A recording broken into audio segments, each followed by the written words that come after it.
উদ্যাবলে national পার্কে এসে যেটা ভেবেছিলাম, এই সাফারিতে অনেক জীবজন্তু, ওয়াইল্ড লাইফ দেখতে পাবো। Hello everyone, this is Marjan Sumi and welcome to my YouTube channel Marjan's moments. আপনারা তো জানেন আমি শ্রীলঙ্কা ঘুরতে এসেছি এবং শ্রীলঙ্কা ঘুরতে এসে নোয়ারা এলিয়ার পর এলা ভ্রমণ শেষে আমার যাওয়ার কথা ছিল মেরিসাতে, অর্থাৎ বিচ এরিয়াতে। কিন্তু রাস্তায় আমি নিজেকে আবিষ্কার করি নতুন এই জায়গাটিতে। এখানে কেন এসেছি, কি করেছি সেটাই দেখাবো। তো মেরিসা যাওয়ার ওয়েতেই আমি আসলে গিয়ে একটা সাফারি অ্যাক্টিভিটিস এর খোঁজ পাই, যেটা আসলে রাস্তায় পড়ে। সো আমি ভাবলাম যে মেরিসা যেতে যেতে আমি এই সাফারিটা করে যাই। এটা হচ্ছে উদ্যাওয়ালে ন্যাশনাল পার্ক সাফারি। আমি উঠে পড়লাম আমাদের জিপের মধ্যে। এখানে আরো অনেকে আছে যারা গিয়ে এখানে এই সাফারি এনজয় করতে এসেছে। আই ডোন্ট নো সাফারি পার্কে গিয়ে বা এই ন্যাশনাল পার্কে গিয়ে আসলে কিছু দেখা যাবে কিনা, কোনো অ্যানিমেল আসলেও দেখতে পারবো কিনা, বাট আমি আসলে এক্সপেক্ট করছি যেন লায়ন, লেপার্ড এবং সব ওয়াইল্ড অ্যানিমেল গুলো দেখা যায়।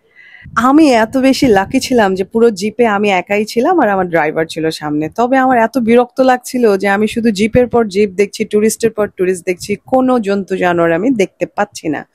তবে অনেকখানি যাওয়ার পরে আমি দেখতে পেলাম, অনেকক্ষণ পর গিয়ে একটা মা হাতি সাথে তার দুটো বাচ্চাকে দেখতে পেলাম। এই যে সব জিপ এখানে দাঁড়ায় পড়ছে শুধুমাত্র এই হাতি দেখার জন্য, যেটা আমাদের দেশে আমরা রাস্তাঘাটেই দেখতে পারি আসলে। যাই হোক, আবারও আশায় বুক বেঁধে শুরু করলাম এই সাফারি। ভাবছিলাম অনেক হিংস্র কোনো জন্তু জানোয়ার দেখবো, কিন্তু একটা বন্য গরু দেখলাম, আবারও হাতি দেখলাম, আর এখানে পানি দেখলাম।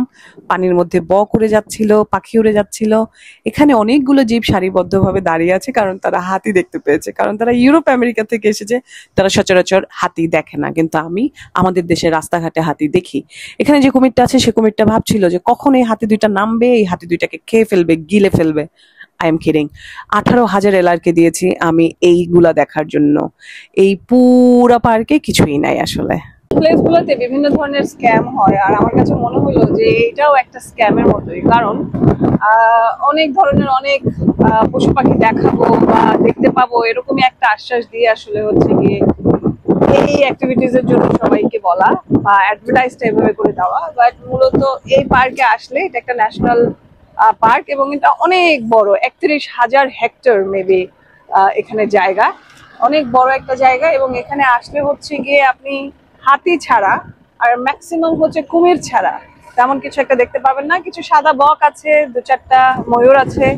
So it is not worthy of money. 18,000 এলারকে আমার পুরোটাই পানিতে গেল, আর এই দুঃখ নিয়ে আমি সময়ের আগেই সাফারি পার্ক থেকে বেরিয়ে চলে গেলাম।